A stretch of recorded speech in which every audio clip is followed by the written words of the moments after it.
আজকে করছি পাঁচমিশালি সবজি। এখানে আছে পটল, রাঙা আলু, সাদা আলু, কাঁচা কুমড়ো, সজনে ডাঁটা, বেগুন। আচ্ছা, প্রথমে বেগুনগুলো ভাজতে নিয়েছি। বেগুনগুলো হালকা করে ভেজে নেব। বেগুন ভাজা মোটামুটি কমপ্লিট। বেগুনটা এবার তুলে নেব। এবার তেলের মধ্যে দিয়ে দিচ্ছি পাঁচফোড়ন।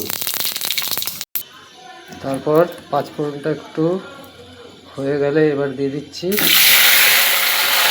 কাঁচা সবজিগুলো। ও, এর মধ্যে আরেকটা জিনিসও আছে, বলতে ভুলে গেছি, গাঁটি কচি। কাঁচা সবজিটা দিয়ে দিলাম।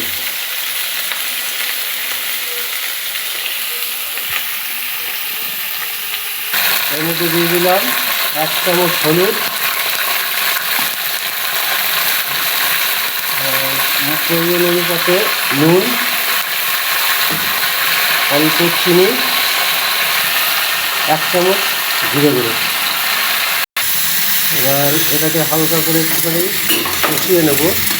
আর এখানে 5-6টা কাঁচা লঙ্কা আর মোটামুটি 1 ইঞ্চি আদা সুন্দর করে এটাকে পেস্ট করে নেবো, নিয়ে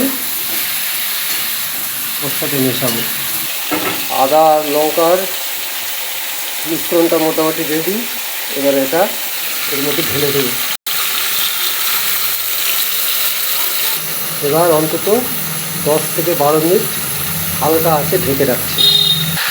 এবার ঢাকনা খুলে একটু দেখে নিলাম, মোটামুটি সেদ্ধ হয়ে গেছে। এবার বেগুনটা ছাড়বো। এবার বেগুনটা দিয়ে আরেকটু নাড়াচাড়া করব। আর আমার এই পাঁচমিশালি তরকারিটার স্বাদ বাড়াবার জন্য একটা বিশেষ সিক্রেট, 4টে বড় সাইজের চিংড়ি মাছকে ভালো করে মিক্সিতে পেস্ট করে তারপর ওর সাথে মেশাবো। চিংড়ি মাছটা গ্রেড হয়ে গেছে।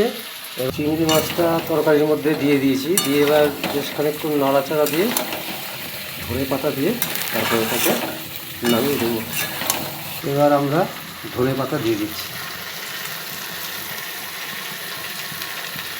আমাদের পাঁচমিশালি সবজি একদম কমপ্লিট। আশা করি এই রেসিপিটা আপনাদের খুব ভালো লাগবে। বাড়িতে অবশ্যই একবার হলেও করে দেখবেন।